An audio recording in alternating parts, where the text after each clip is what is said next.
O som da chuva contra a janela do meu apartamento tinha se tornado minha meditação.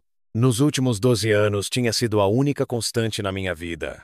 Um ritmo constante que não pedia nada de mim, não julgava nada sobre mim, não esperava nada de mim.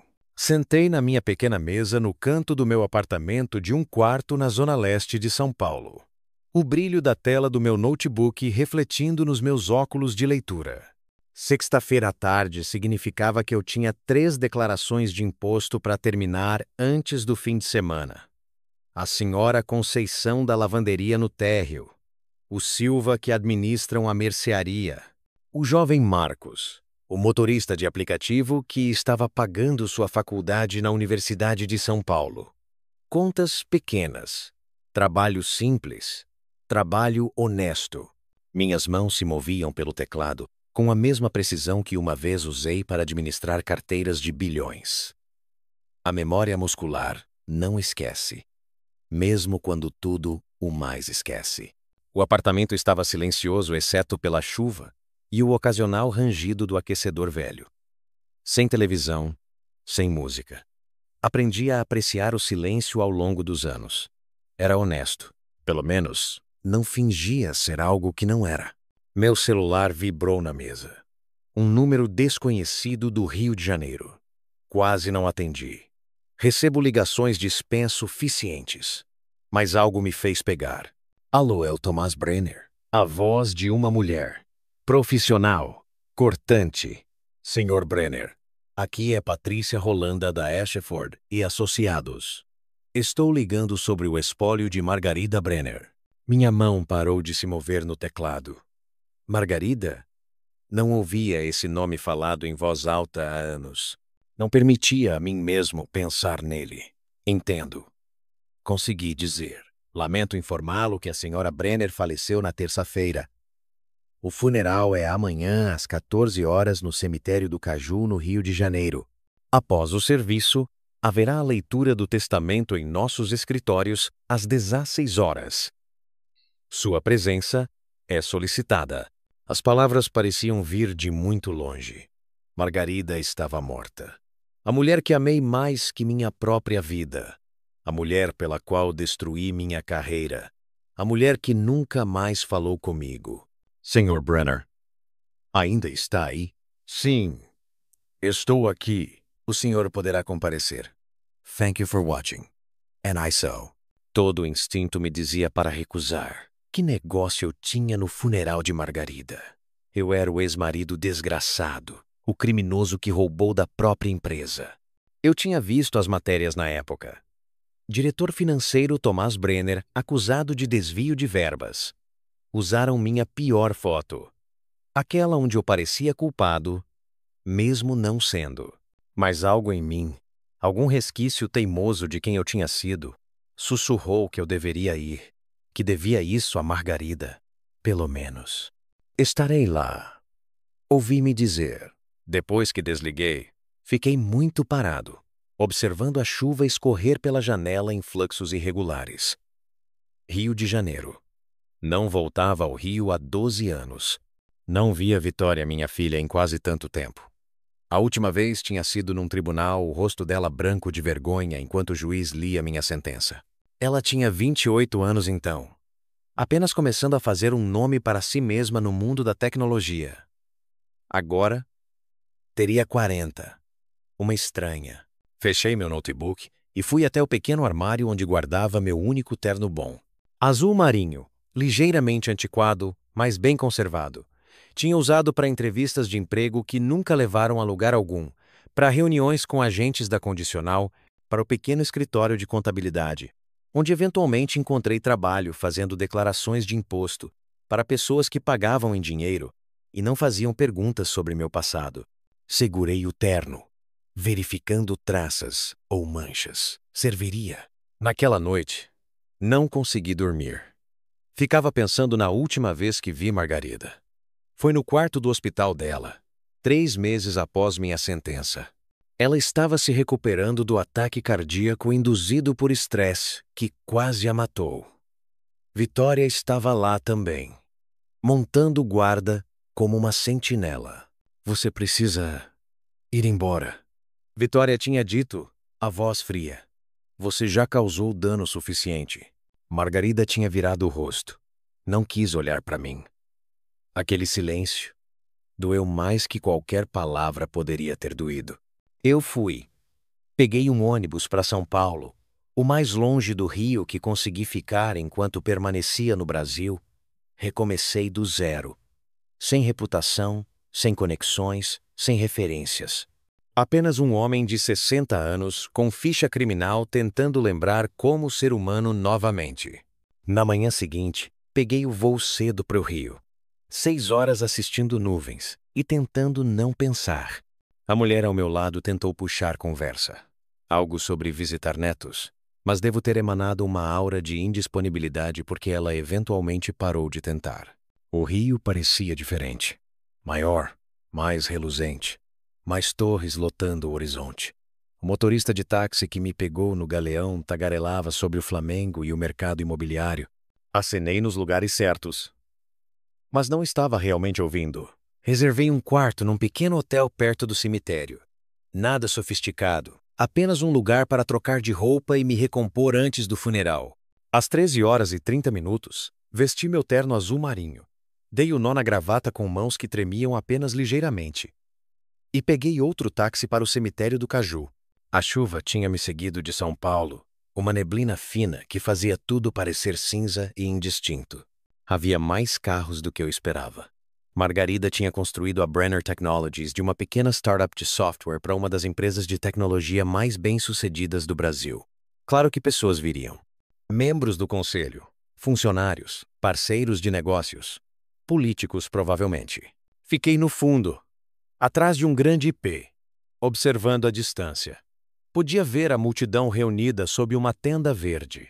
Vitória estava na frente, o cabelo mais curto do que eu me lembrava, vestindo um vestido preto e saltos que a faziam parecer cada centímetro a diretora executiva que ela tinha se tornado. Ela estava flanqueada por 2 homens em ternos caros, provavelmente executivos da empresa. O serviço foi breve. Um pastor disse palavras sobre legado e contribuição.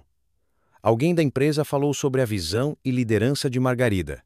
Vitória ficou perfeitamente imóvel durante tudo aquilo. O rosto composto, profissional. Minha filha tinha aprendido a usar máscaras bem. Não me aproximei e não me deixei ser visto. Quando o serviço terminou e as pessoas começaram a voltar para seus carros, caminhei na direção oposta, mãos nos bolsos, colarinho levantado contra a neblina.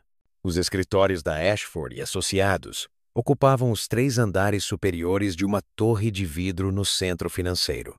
Cheguei cedo, hábito da minha vida antiga, e esperei no saguão, observando pessoas bem vestidas passando apressadas com maletas e telefones pressionados contra os ouvidos. Às 15h50, peguei o elevador até o 28º andar. A recepcionista olhou para cima quando me aproximei. Não, por favor, Thomas Brenner. Algo tremulou em sua expressão. Reconhecimento. Repulsa. Ela se recuperou rapidamente. Sala de conferências C. No corredor, 3ª porta à direita. A sala de conferências era toda de vidro e cromo, com uma vista que se estendia pelo centro do Rio até a Baía de Guanabara além. Uma longa mesa de mogno dominava o centro, cercada por cadeiras de couro. Várias pessoas já estavam sentadas, rostos que meio reconheci do mundo empresarial de Margarida. Pararam de falar quando entrei. Peguei um assento perto da porta, longe do grupo principal. A cadeira estava desconfortável, ou talvez fosse apenas eu. Dobrei as mãos sobre a mesa e esperei. Vitória chegou exatamente às 16h. Ela se moveu com a mesma passada determinada que Margarida uma vez teve. Todo negócios, todo controle. Caminhou diretamente para a cabeceira da mesa, o assento que provavelmente tinha sido de sua mãe durante reuniões do conselho, e sentou, sem olhar ao redor. Então ela me viu. Por apenas um momento, sua compostura rachou. Os olhos se arregalaram ligeiramente e a cor drenou de seu rosto. Então a máscara voltou, mais dura que antes. O que você está fazendo aqui? Sua voz atravessou a sala, afiada o suficiente para cortar. Fui convidado. Eu disse calmamente. Pela doutora Rolanda. Isaac. Isto é assunto de família.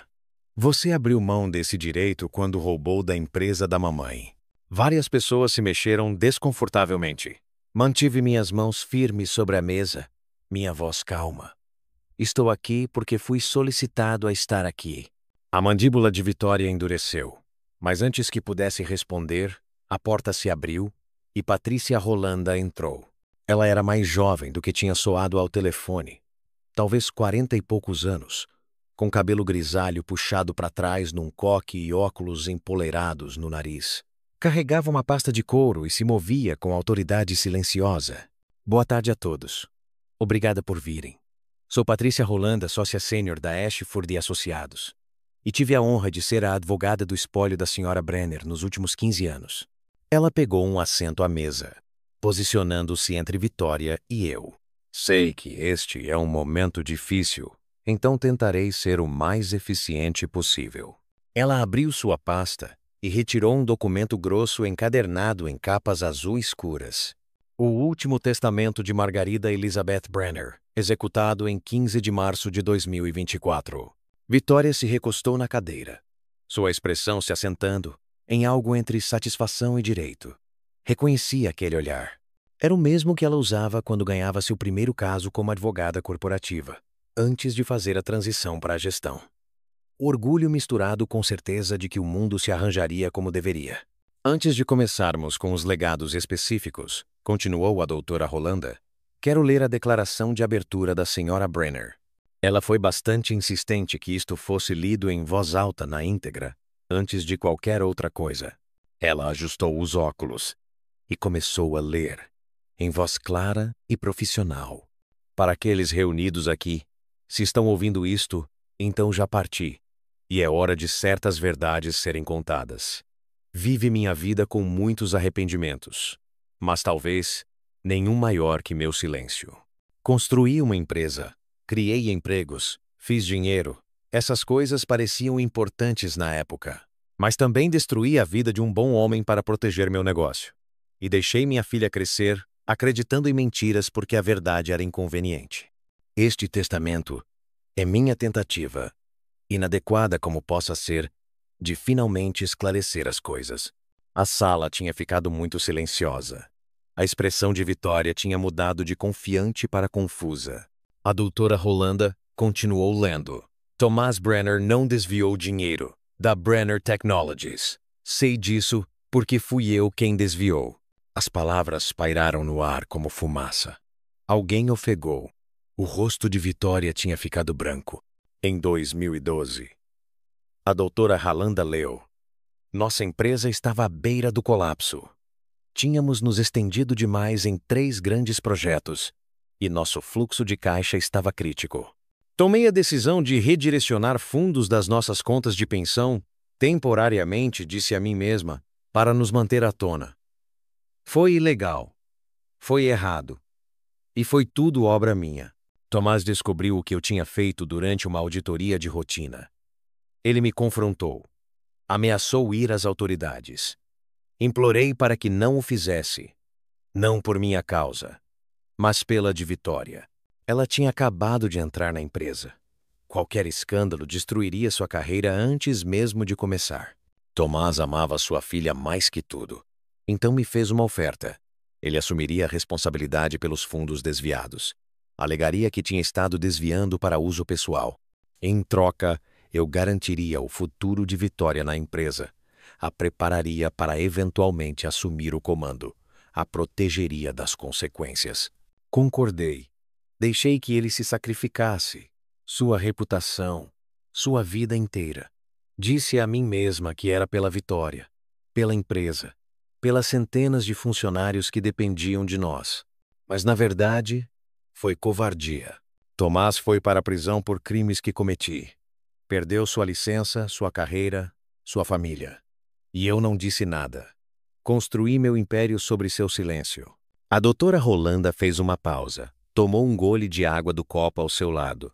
Vitória estava sentada congelada, as mãos agarrando a borda da mesa tão forte que seus nós dos dedos tinham ficado brancos.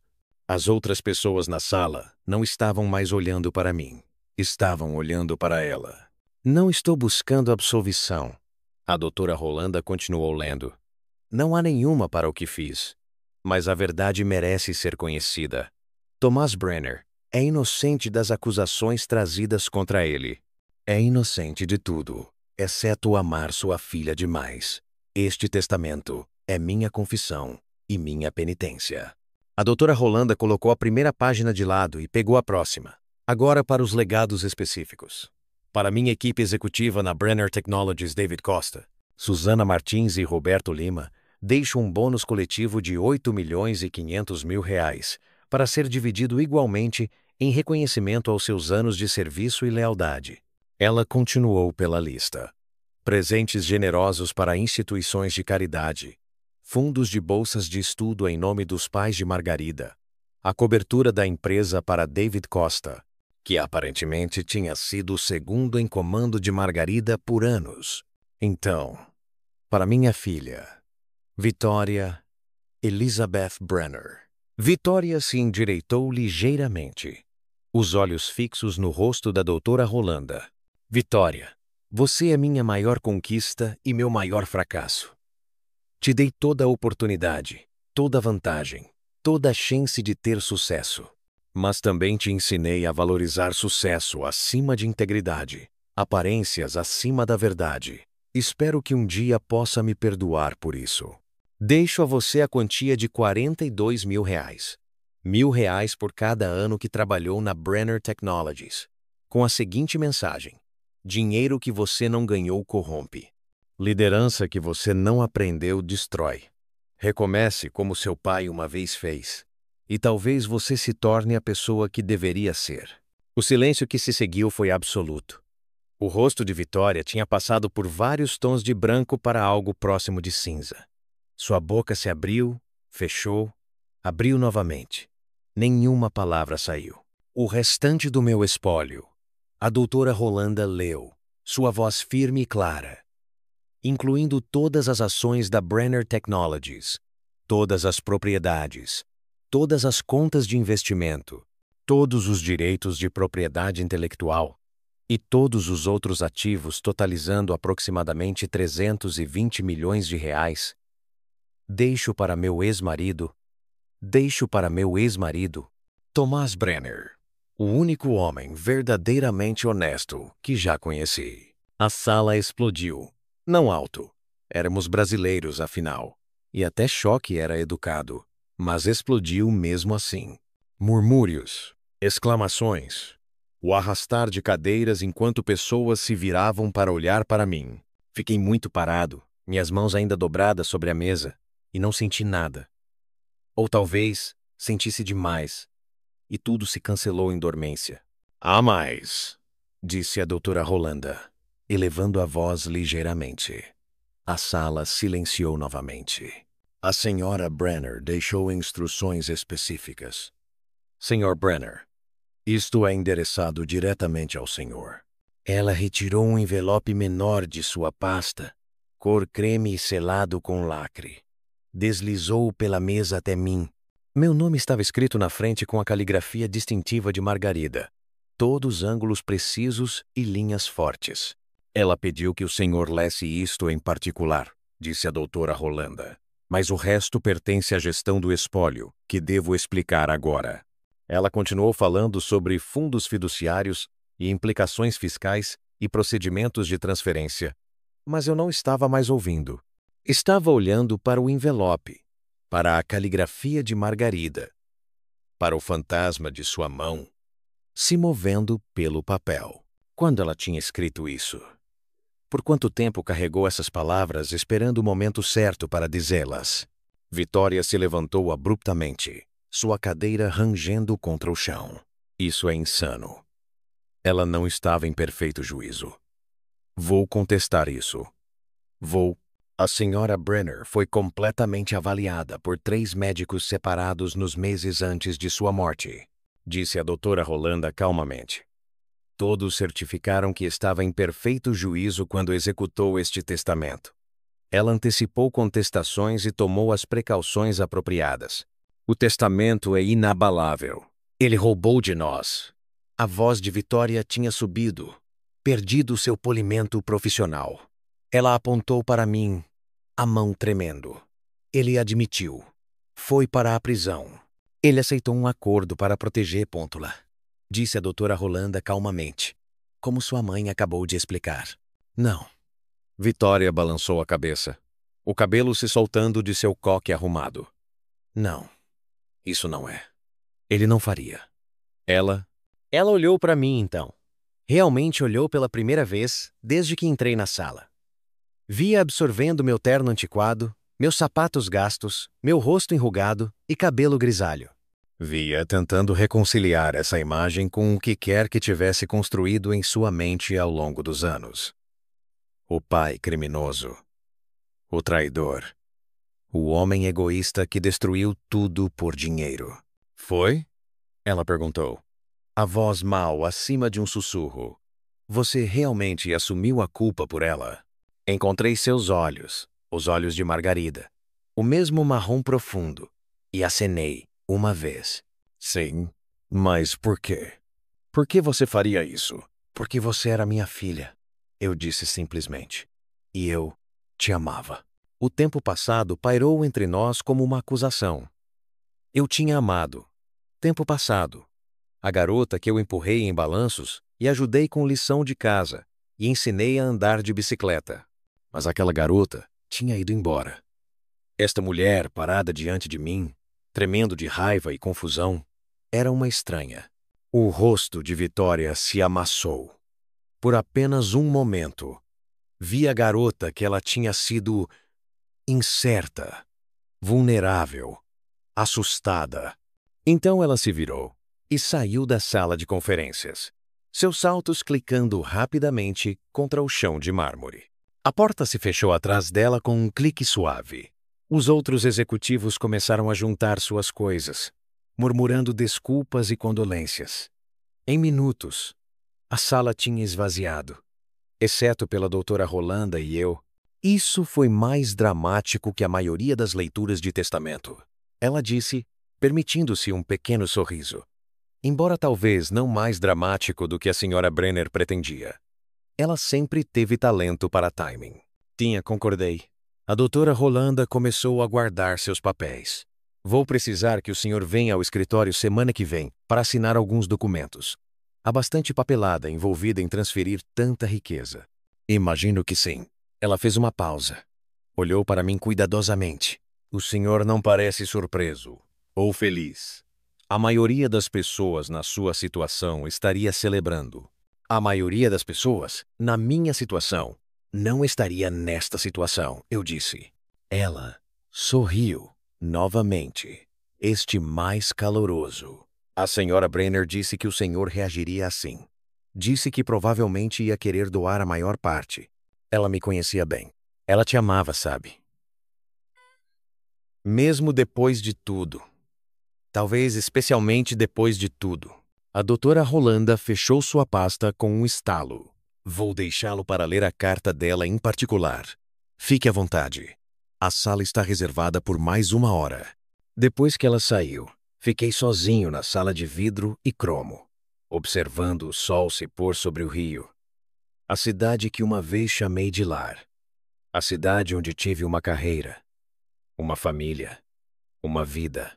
Tudo se foi agora, espalhado como cinzas ao vento. Peguei o envelope. Senti o peso dele em minhas mãos. Parte de mim não queria abri-lo. Não queria ouvir a voz de Margarida novamente, mesmo através de palavras escritas.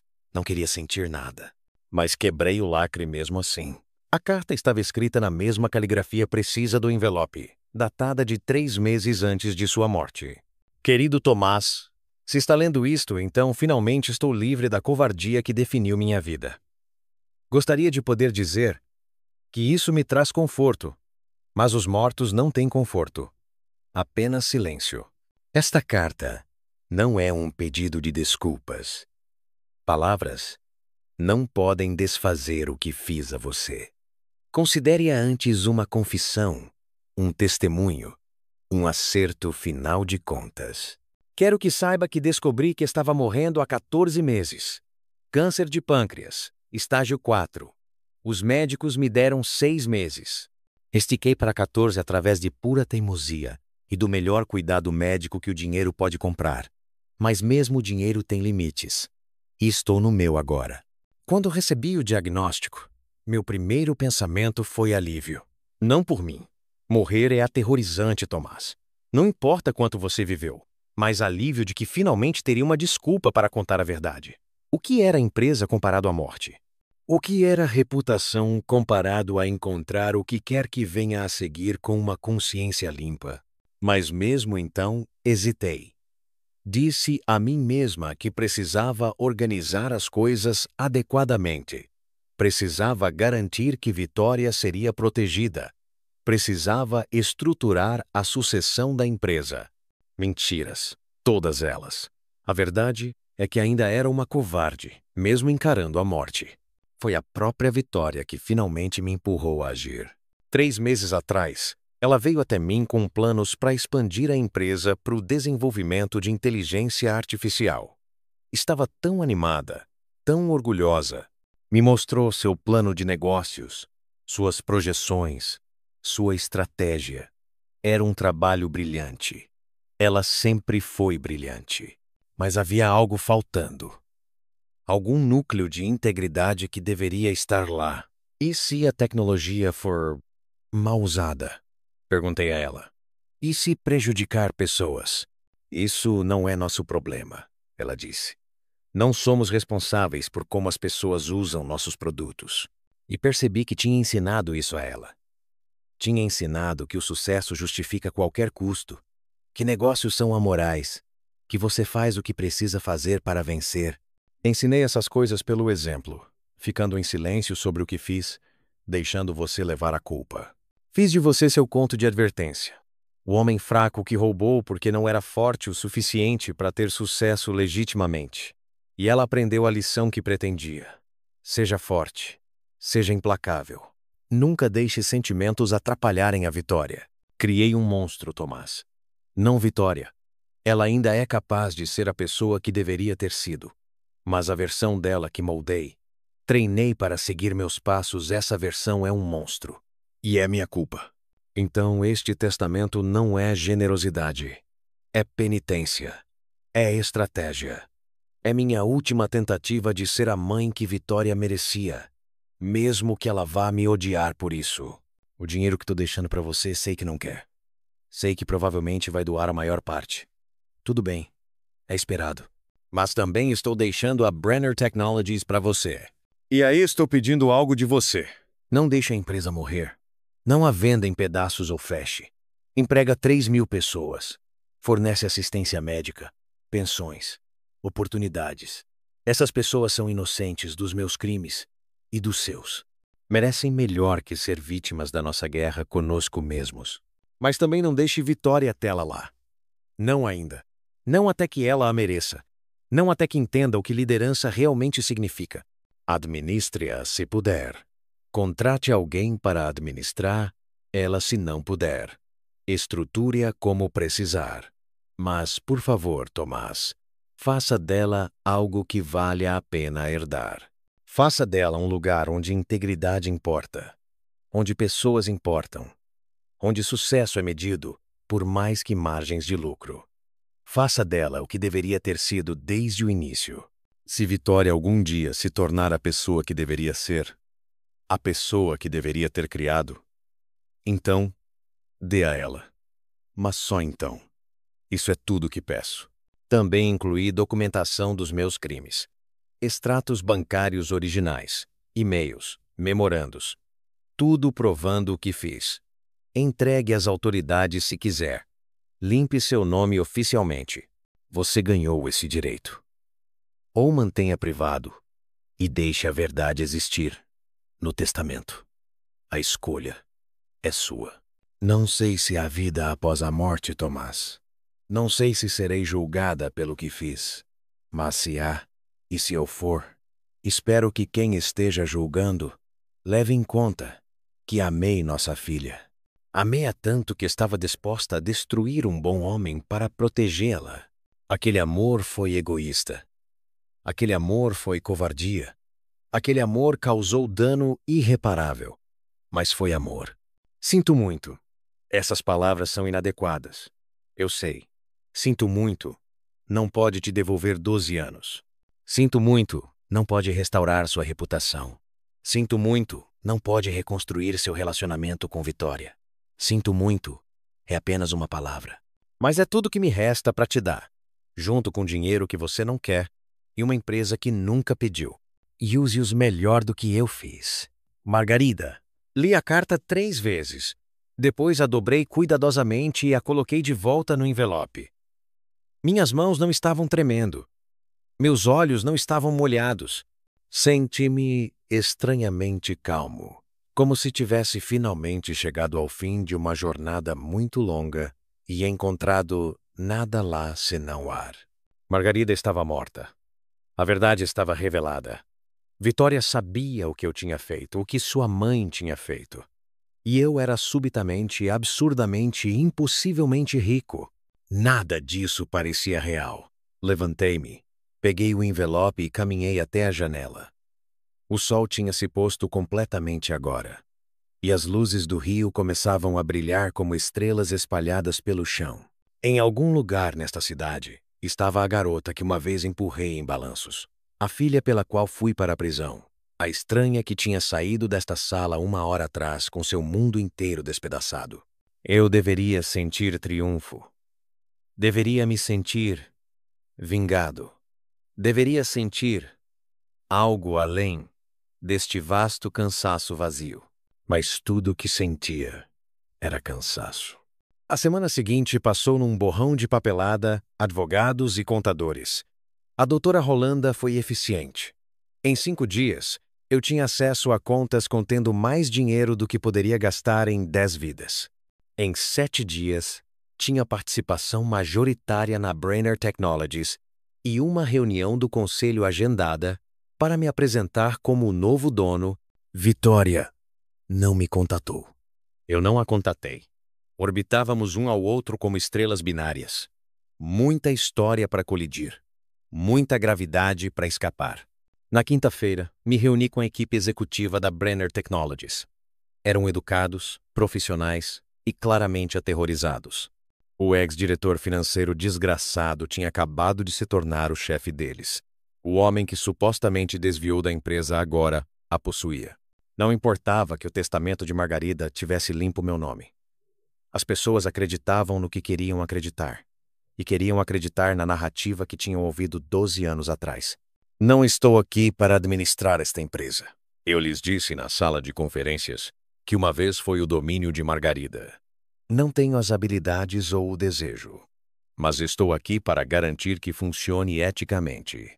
A doutora Rolanda estará implementando procedimentos de supervisão, auditorias independentes a cada trimestre, treinamento de ética para todos os executivos, um sistema de proteção para denunciantes que reporta diretamente ao conselho que estarei presidindo. David Costa, o ex-segundo em comando de Margarida, pigarreou.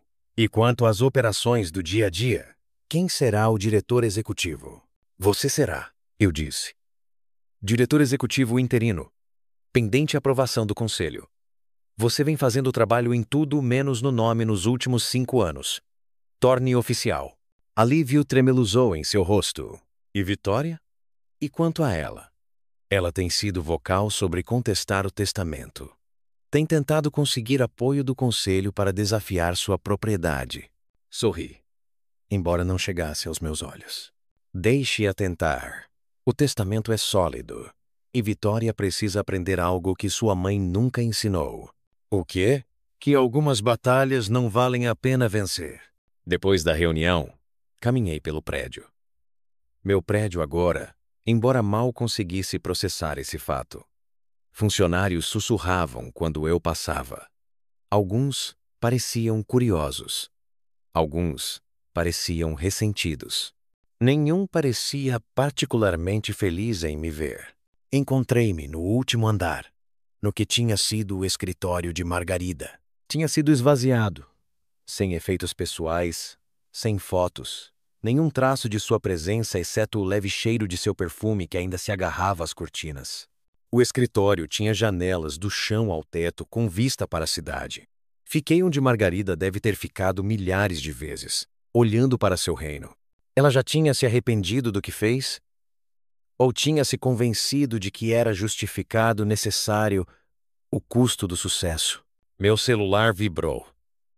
Uma mensagem de um número desconhecido. Podemos conversar? V. Olhei para ela por um longo tempo. 2 palavras e uma inicial.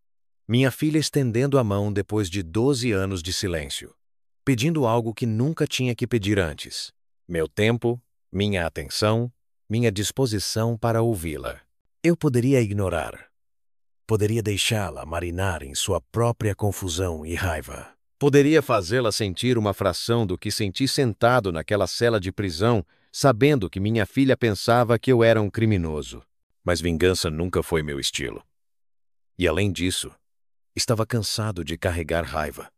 Cansado de carregar qualquer coisa. Digitei de volta. Sábado, 10 horas. Confeitaria Colombo, na rua Gonçalves Dias. A resposta dela veio imediatamente. Estarei lá. Sábado chegou frio e claro. Um daqueles dias de outono onde o sol brilha, mas não fornece calor. Cheguei à confeitaria cedo. Pedi um café preto e peguei um assento perto da janela. O lugar estava movimentado com multidões de fim de semana. Estudantes com laptops, casais compartilhando doces, famílias tentando conter crianças energéticas. Vitória chegou exatamente às 10 horas, pontual como sempre.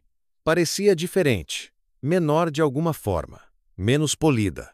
O cabelo estava puxado para trás num rabo de cavalo simples e usava jeans e suéter em vez de seus habituais ternos de poder. Ela me viu. Hesitou. Depois caminhou até mim com os passos cuidadosos de alguém navegando um campo minado. Oi, ela disse. Oi, posso sentar? Indiquei a cadeira na minha frente. Ela sentou, pediu um café com leite do garçom que passava.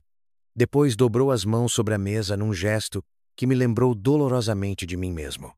Por um longo momento, apenas nos olhamos. Tentei encontrar traços da garotinha que conheci no rosto desta mulher.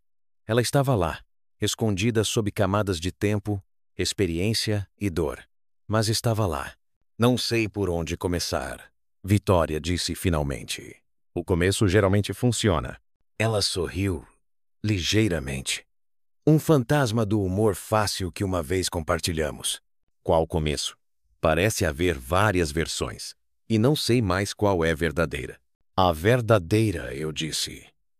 Esse é sempre o melhor lugar para começar. Ela respirou fundo.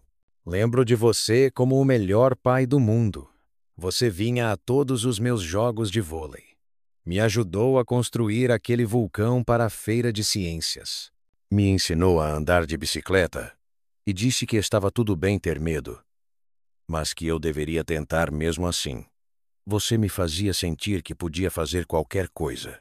Você fez. Então, de repente, você era um criminoso. Mamãe disse que você vinha roubando da empresa por anos. Disse que tinha nos traído. Traído todos. Mostrou-me os extratos bancários, as transferências, as evidências. Disse que você tinha confessado. Lembro. Eu estava tão brava, tão confusa. Como você pôde jogar tudo fora por dinheiro? Tínhamos dinheiro. Tínhamos sucesso. O que mais você precisava? Que mais você precisava? Que mais você precisava? Ela parou. Engoliu. Em seco. Pensei que você amava dinheiro. Mais do que nos amava. O garçom trouxe seu café com leite. Ela envolveu as mãos ao redor dele, mas não bebeu. Então, mamãe morreu. Ela continuou.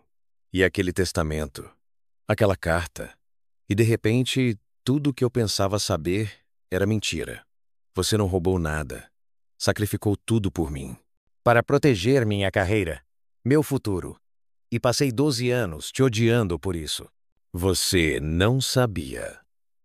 Eu disse calmamente. Sua mãe garantiu que você não soubesse. Mas eu deveria. Deveria ter questionado. Deveria ter me perguntado. Deveria. Sua voz falhou. Você era meu pai. Eu deveria ter acreditado em você. Você tinha 28 anos. Sua mãe era sua heroína, sua chefe, sua mentora. Ela te disse que eu era culpado. Mostrou provas. No que mais você poderia ter acreditado? Na verdade? Ela olhou para cima, olhos brilhantes com lágrimas. Eu deveria ter acreditado na verdade. A verdade estava escondida. Sua mãe garantiu isso. Eu a odeio por isso. As palavras saíram ferozes, raivosas. Odeio que ela mentiu para mim. Odeio que deixou você sofrer. Odeio que construiu seu império no seu sacrifício e nunca me contou. Odeio que está morta para que eu não possa gritar com ela. Ela estava morrendo quando escreveu aquele testamento. Eu disse.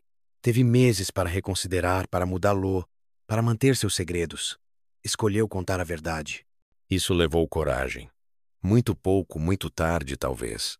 Mas é mais do que muitas pessoas conseguem. Vitória limpou os olhos com o dorso da mão. Um gesto tão jovem que doeu assistir. Tenho tentado contestar o testamento. Você sabia? David mencionou. Contratei 3 advogados diferentes. Todos me disseram a mesma coisa. É inabalável. Mamãe garantiu isso. Então nem posso lutar. Nem posso fingir que tenho base. Estou acabada. O emprego de diretora executiva pelo qual trabalhei 12 anos foi. A herança que esperava foi. A mãe que pensei conhecer nunca existiu. O pai que odiei por anos. Inocente. Minha vida inteira construída sobre mentiras. Ela riu, mas saiu amargo. 42 mil reais. É isso que valho. R$ 1.000 por cada ano que trabalhei numa empresa que minha mãe construiu sobre fraude e o sacrifício do meu pai. É quase poético. Ela queria que você recomeçasse. Eu disse.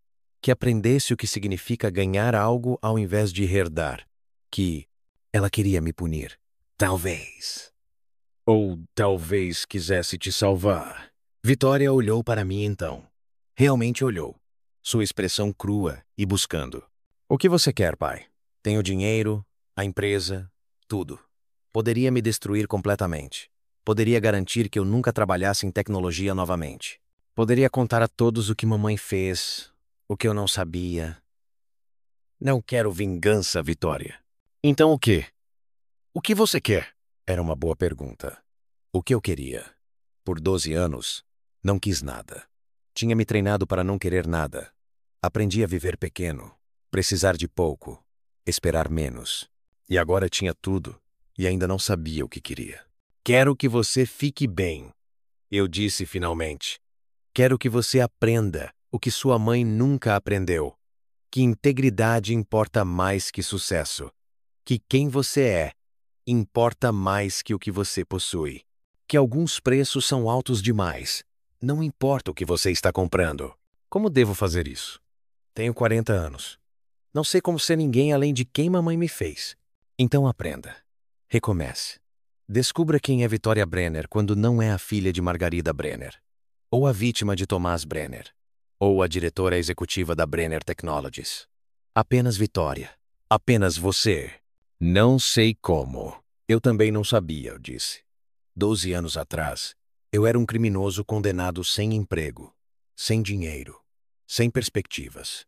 Tive que descobrir como ser humano novamente do zero. Não foi fácil. Alguns dias nem foi possível. Mas fiz. Como? Aceitando que a vida antiga se foi. Que não podia recuperá-la e não deveria querer. O convite do Silva para o casamento da filha deles. O Marcos me mandando uma foto quando se formou na Universidade de São Paulo.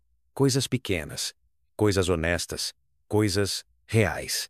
Vitória estava chorando agora. Sem tentar esconder.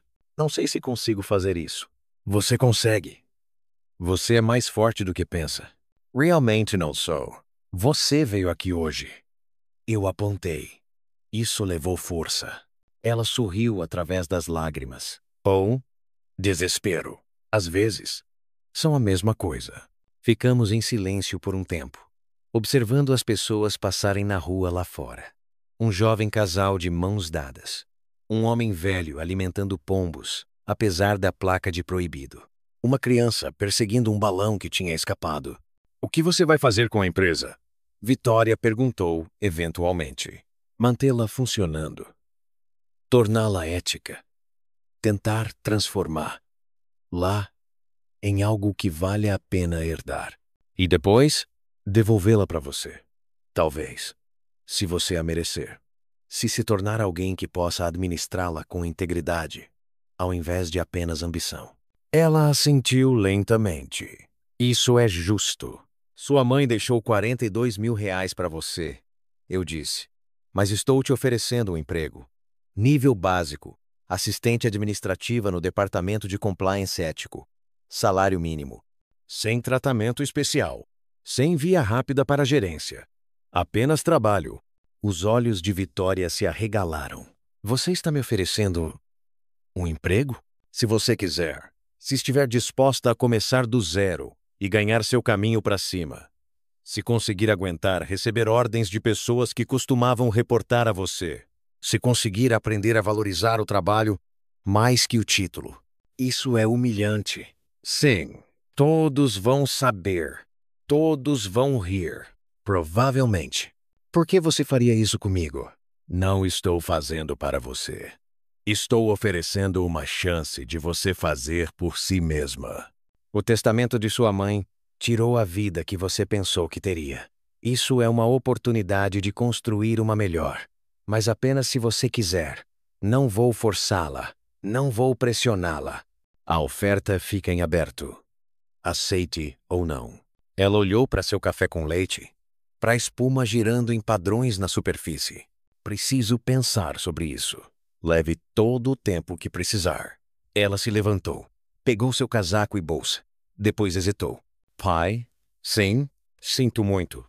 Por não acreditar em você. Pelos anos que perdemos. Por tudo. Levantei-me também. Encarei-a através da pequena mesa da confeitaria. Também sinto muito. Pelo fardo que você carregou. Pelas mentiras que te contaram. Por não estar lá para ajudar para se tornar quem deveria ter sido. Podemos.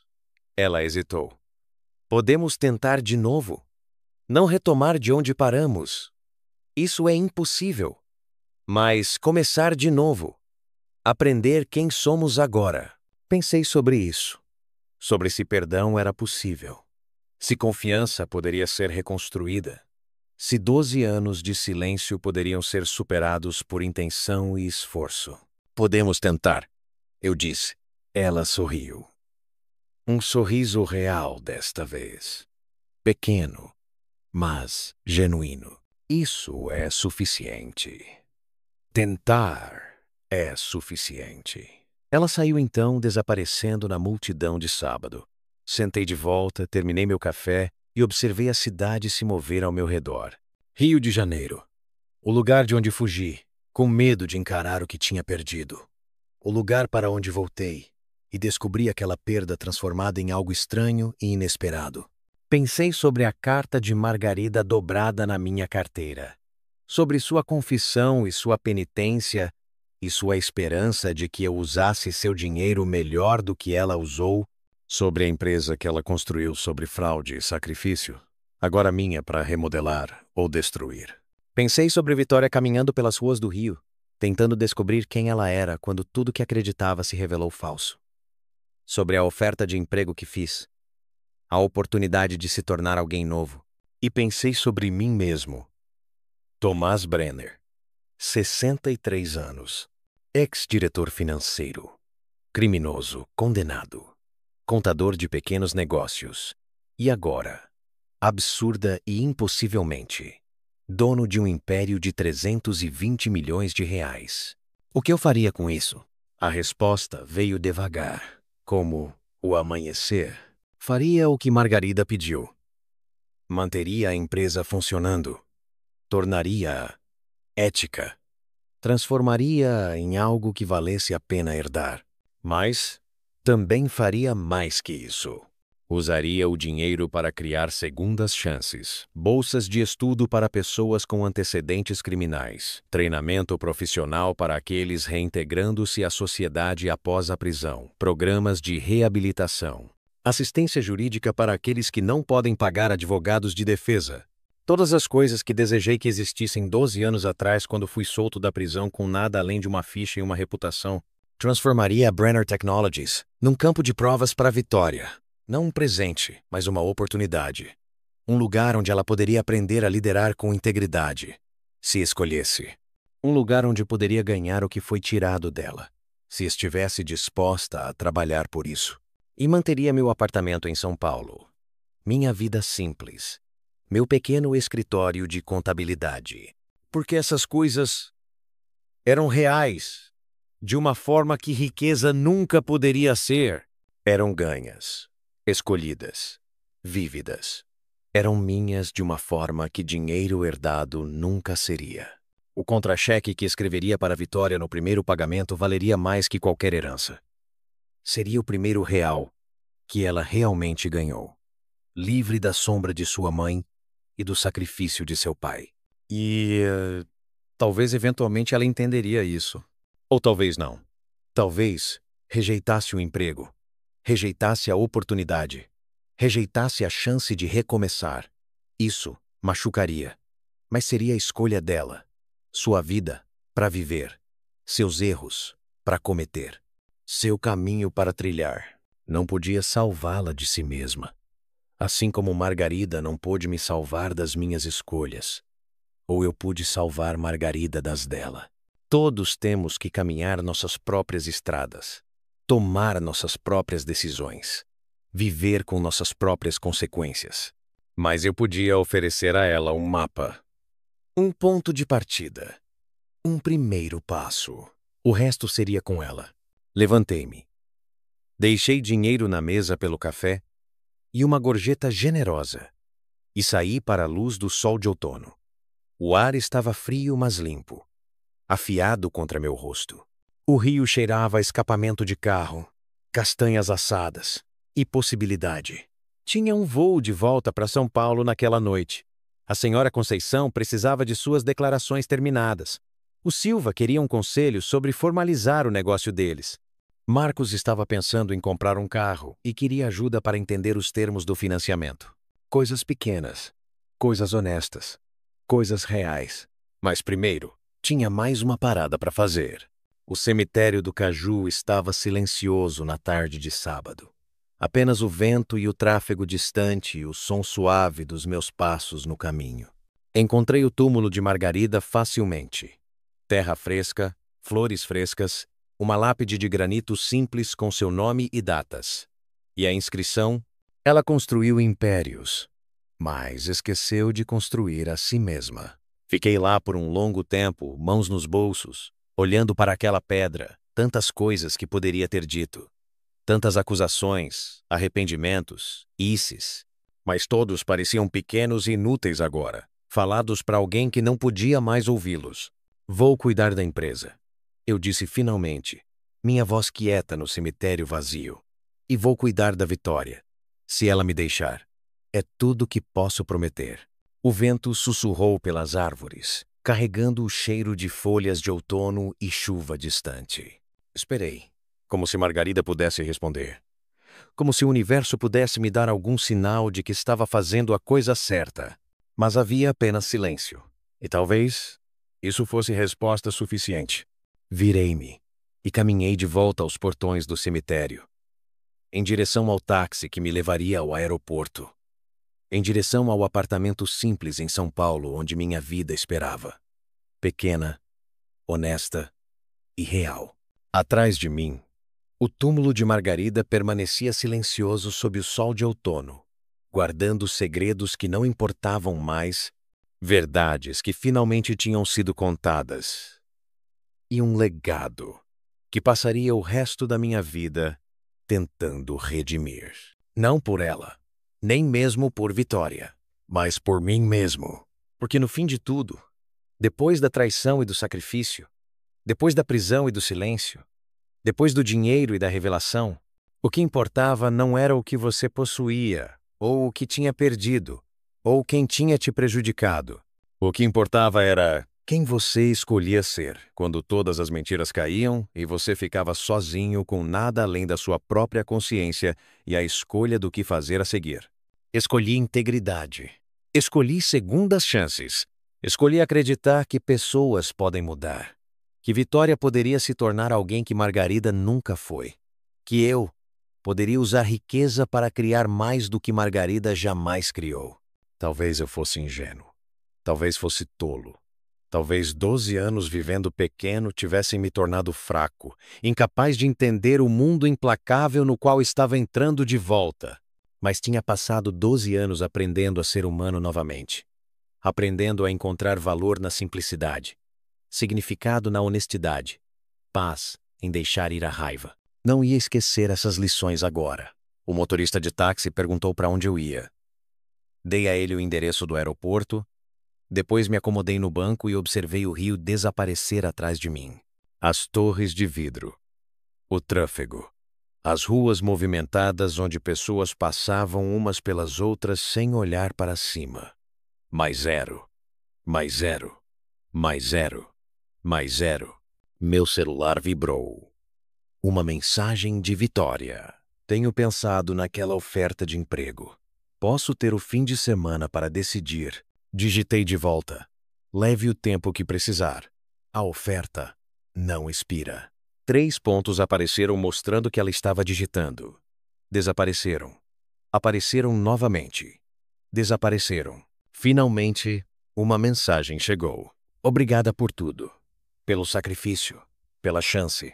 Por estar disposto a tentar. Não mereço nada disso. Nenhum de nós merece nada. Respondi. Apenas conseguimos o que conseguimos e tentamos fazer algo que vale a pena com isso. Os pontos apareceram mais uma vez. Então te ligo segunda-feira. Você vai atender? Vou. Guardei meu celular e observei os subúrbios darem lugar a terrenos agrícolas. Depois, a expansão ao redor do aeroporto. Em algumas horas, estaria de volta a São Paulo. De volta ao meu pequeno apartamento com a chuva nas janelas e o aquecedor rangendo. De volta às declarações da senhora Conceição e as perguntas sobre negócios do Silva e as preocupações com o financiamento de carro do Marcos. De volta à minha vida real. Mas agora aquela vida vinha com uma adição. Uma responsabilidade de 320 milhões de reais. Uma empresa para remodelar. E uma filha para ajudar a reconstruir. Não era o final que esperava quando Patrícia Rolanda me ligou sobre a morte de Margarida. Não era o final que teria escolhido se alguém tivesse perguntado, mas era meu. Minha história. Minha escolha. E talvez isso fosse suficiente. O avião decolou num céu ficando rosa e dourado com o pôr do sol, me carregando para o oeste, em direção ao lar e para frente. Abaixo, o rio encolheu até tamanho de brinquedo. Depois para nada. Apenas mais uma cidade entre muitas, guardando seus segredos e suas histórias, e as vidas de milhões de pessoas tentando descobrir quem eram e o que queriam, e se redenção era possível depois que tudo desmoronasse. Eu esperava que fosse, pelo bem de Vitória. Pelo meu. Por todos nós carregando o peso de nossos erros e nossos arrependimentos e nossas escolhas. Porque se havia uma coisa que aprendi em 12 anos de exílio e sacrifício e recomeços, era isto. A história não termina até você parar de tentar. Até desistir. Até deixar os erros e as traições e as perdas te definirem ao invés de te refinarem. A história de Margarida tinha terminado. Mas a minha ainda estava sendo escrita. E a de Vitória. E a de todos que ainda tinham fôlego. E escolha, e a coragem de tentar mais uma vez. Essa era a herança real que Margarida tinha deixado. Não o dinheiro ou a empresa, mas o lembrete de que nunca é tarde demais para contar a verdade. Nunca tarde demais para fazer as pazes. Nunca tarde demais para se tornar quem você deveria ter sido desde o início. Mesmo que leve morrer para encontrar a coragem. Mesmo que leve perder tudo para entender o que importa. Mesmo que leve 12 anos e uma confissão de 320 milhões de reais para finalmente acertar as coisas. O avião subiu mais alto, perseguindo o sol em direção às montanhas, ao oceano e ao pequeno apartamento onde minha vida simples e honesta esperava por mim para retornar e descobrir como reconciliar quem eu tinha sido com quem me tornei e com quem agora teria que ser. Não seria fácil, mas então, as coisas que valem a pena nunca são.